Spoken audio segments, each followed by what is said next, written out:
смотрите программу «Актуальное интервью». В студии работает Кристина Якупова. В прошлом году во всех регионах страны были созданы центры управления регионом. В республике такой центр открыли в ноябре прошлого года. Какие задачи решают учреждения? Об этом мы поговорим с руководителем центра Василием Десяткиным. Василий Романович, здравствуйте. Здравствуйте, Кристина. Расскажите, пожалуйста, вкратце саму идею работы центров и какие задачи перед вами стоят? Если очень коротко сказать, то важно отметить, что основная задача Центра управления регионом – это сократить бюрократические цепочки и повысить уровень удовлетворенности жителей работой органов власти, органов местного самоуправления и специализированных служб. А что будет с отделами обращений граждан? Неужели мы уходим от бюрократии к цифровизации? Да, вы верно отметили. Отделы обращений граждан остаются. Да. Здесь важно отметить одну важную вещь. На сегодня более половины обращений в органы власти, органы местного самоуправления – это по-прежнему бумажные обращения. То есть люди пишут обращение, ждут срок до 30 дней ответа и решения своей проблемы. Но понятно, что время не терпит подобного длительного рассмотрения, соответственно, и растет активность жителей в социальных сетях, люди чаще используют цифровые инструменты для обращения в органы власти. И именно для этих целей, для администрирования, анализа и ускорения работы по таким обращениям был создан Центр управления регионом, и такие центры созданы в каждом регионе нашей страны. Здесь важно отметить то, что граждане почему идут больше, обращаются в сети. Потому что, во-первых, это скорость, это удобство, и это, так сказать, обратная связь от тех же органов власти. К примеру, если вот вы увидели неубранный мусор или же там увидели неочищенную территорию от снега, вам достаточно установить на телефон, а сейчас смартфоны есть у подавляющего большинства жителей нашей республики, установить мобильное приложение госуслуги «Решаем вместе», авторизироваться под учетной записью госуслуг. И у более чем 90% жителей есть такая подтвержденная учетная запись. И, соответственно, вы получаете крутой, мощный инструмент, и буквально в 2 клика можете уже обратиться в органы власти. И причем вам не нужно будет беспокоиться, в какие сроки оно будет рассмотрено. Вы прямо в этом мобильном приложении будете получать уведомления, кому поступила данная задача и в какой срок вам ответят. А с какими вопросами чаще всего обращаются жители Якутии и как быстро удается их решить? Конечно, жители волнуют ежедневные бытовые вопросы. И большинство вопросов, они касаются то, с чем каждый житель сталкивается каждый день практически. Да? Это и состояние дорог, это и обслуживание многоквартирных жилых домов, вывоз мусора, уборка снега. Понятно, что к таким рутинным вопросам с прошлого года добавился вопрос, связанный с коронавирусной инфекцией. Это и работа медицинских учреждений, прием врачей, а сегодня ТОП возглавляет вопросы по вакцинации от коронавирусной инфекции. И мы стараемся находить именно системные решения для того, чтобы решить причины возникновения таких жалоб. К примеру, мы зафиксировали в социальных сетях жалобу жительницы города Якутска, которая уже несколько дней пыталась записать ребенка в поликлинику. Обсудив с главным врачом медицинского учреждения, мы приняли решение совместное добавить 2 специалистов в колл-центр. И уже на завтрашний день время дозвона было существенно сокращено. Также можно в качестве системного решения привести пример по организации очереди на вакцинацию от коронавирусной инфекции. Здесь ЦУР сыграл координирующую роль. В оперативном порядке были подключены все медицинские учреждения, которые имеют пункты вакцинации.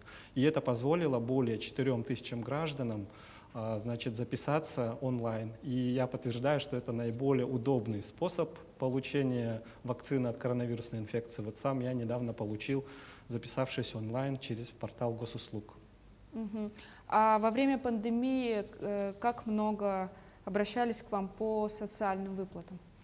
Конечно, можно сказать, что в случае инициации различного рода дополнительных выплат это вызывает сразу всплеск активности жителей в социальных сетях, и людям интересны не только процесс получения, да, людям интересны нюансы, потому что каждая семья, да, каждый потенциальный получатель, он имеет свой вопрос, ну, как так сказать, свои специфичные вопросы, тонкости в получении данной социальной льготы.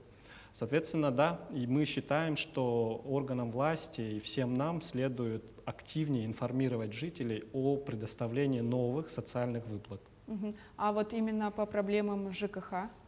Проблемы ЖКХ, как я уже отметил, они лидируют всегда. А здесь важно отметить, что лидируют, конечно, те населенные пункты, где есть многоквартирные дома, и люди жалуются в основном на работу управляющих компаний. А вообще какие сроки для решения проблем? Есть ли четкий регламент для министерств и ведомств? И что делать, если вопрос сложный? Здесь основным является то, что если мы фиксируем обращение в социальных сетях, то общий установленный срок ответа для первичного ответа не более 8 часов. В настоящее время срок первичной реакции органов власти составляет 4 часа 12 минут. К моменту запуска Центра управления регионом в ноябре прошлого года это было на полчаса больше, то есть работа Центра позволила на полчаса сократить данный срок, и мы будем дальше добиваться с органами власти сокращения данного срока. Если обращения поступают через портал госуслуг и через мобильное приложение госуслуги «Решаем вместе», то сроки зависят от типа жалобы. Но вместе с тем глобальная задача – это сократить вместо привычных 30 дней до 20 дней к концу уже текущего года. А есть определенные виды жалоб, которые требуют решения в течение 7 дней. Допустим, если они касаются жалоб по вакцинации от коронавирусной инфекции, и, допустим, если есть такой вид обращения на жалобы на горячее питание в школах, соответственно, там срок 10 дней. И вид таких жалоб, по которым будут работать по ускоренной схеме, так называемые фаст-треки, только будут увеличиваться. А вообще какой отбор механизма обращений? Здесь такого, как так называемого отбора нет. Рассматривается каждое обращение, которое проходит определенный этап модерации. Да? То есть важно, чтобы жители писали четче, и не то что четче, а конкретнее обозначали жалобу, где они встретились с ней, в какое время. То есть чем больше деталей мы увидим в самом обращении, в самом сообщении, в социальных сетях, то тем быстрее будет реакция. И обращаться отдельно в Центр управления регионом, либо писать куда-то, приходить совершенно не нужно, потому что цифровые сервисы Центра управления регионом, они автоматически считают из социальных сетей это обращение и примут в работу и направят профильным ведомствам для решения проблем жителей. А расскажите о перспективах Центра.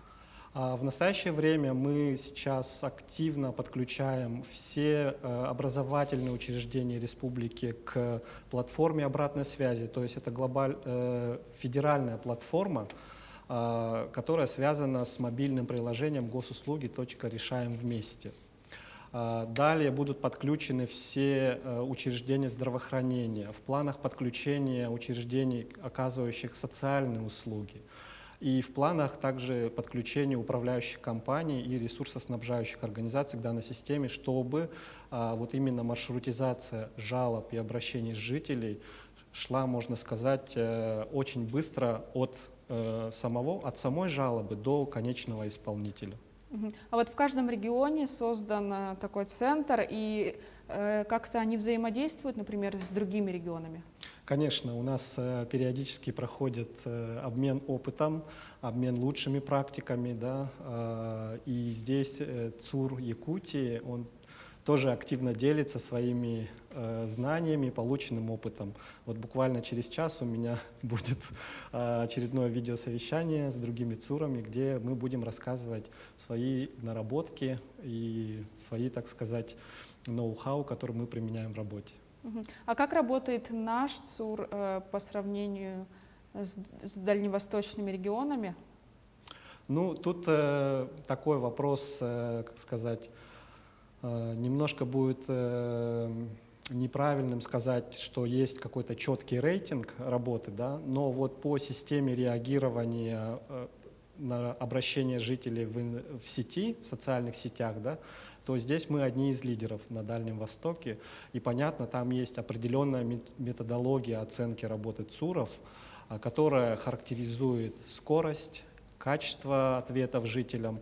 И здесь нам нет предела совершенству, и нам предстоит еще большая работа совместно с министерствами, ведомствами, чтобы повысить качество ответов так, чтобы в конечном счете жители Якутии были удовлетворены работой органов власти. А вот в нашей республике не везде есть интернет хороший, да, чтобы зайти на сайт. И как вообще быть жителям глубинок, так сказать?